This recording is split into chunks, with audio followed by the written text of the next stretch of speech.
Hi, this is Deidre McGrath at the MSU Horticulture Gardens.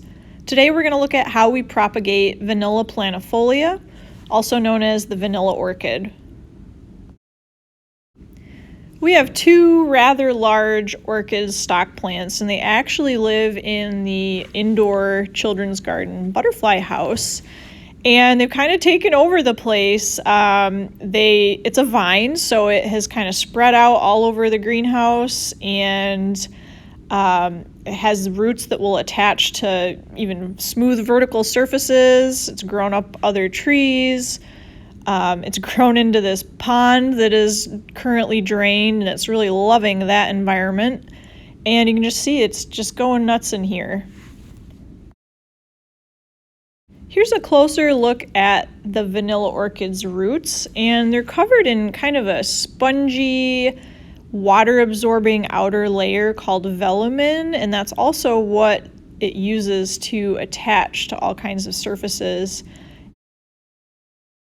Here I'm trying to remove it from these stairs in the butterfly house, and I'm practically peeling the paint right off of them.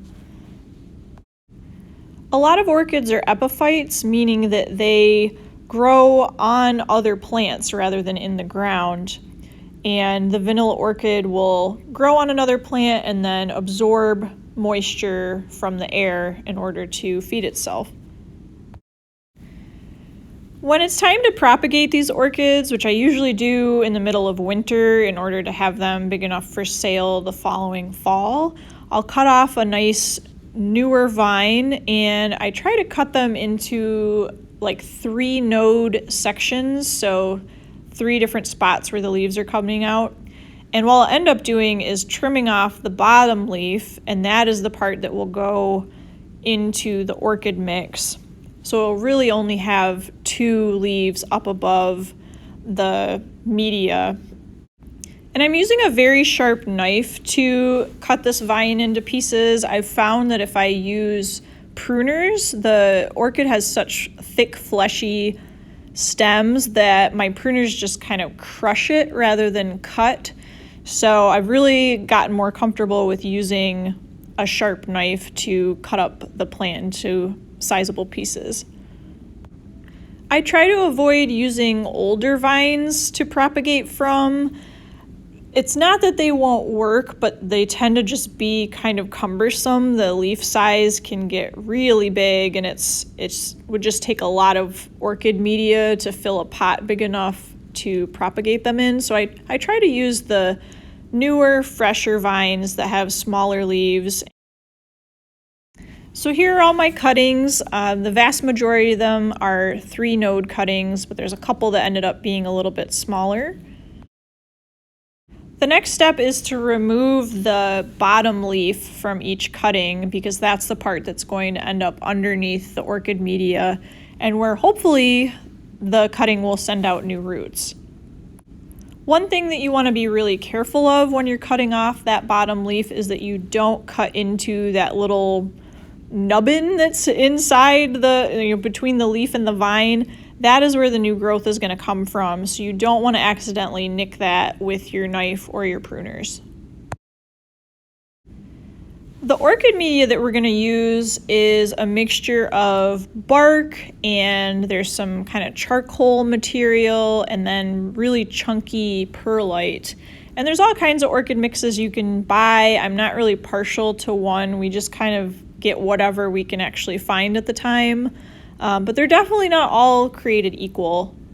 Here's another brand of orchid media that I bought a couple years ago, and it showed up and it's basically just potting mix. I'm not really sure what happened here, but I would definitely not recommend using something like this to grow orchids in.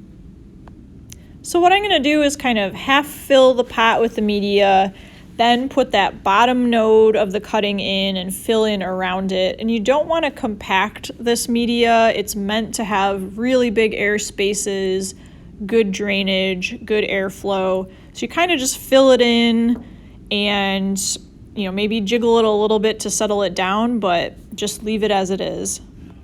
And I definitely had some large cuttings and some small cuttings, so I am using 2 different pot sizes.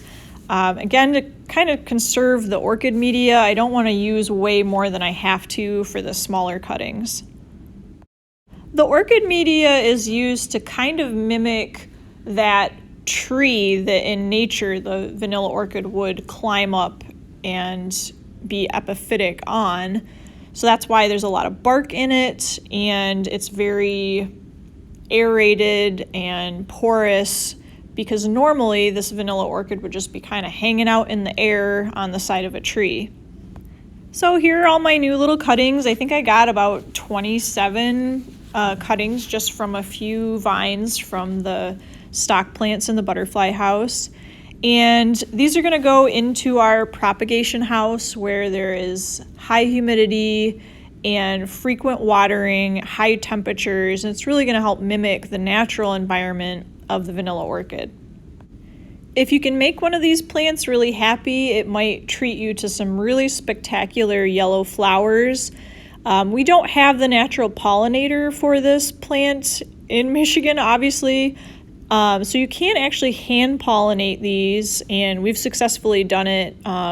A hand pollination and formed vanilla pods. So it's kind of fun if you love your plant enough that you can get it to flower. You could even produce your own vanilla pods.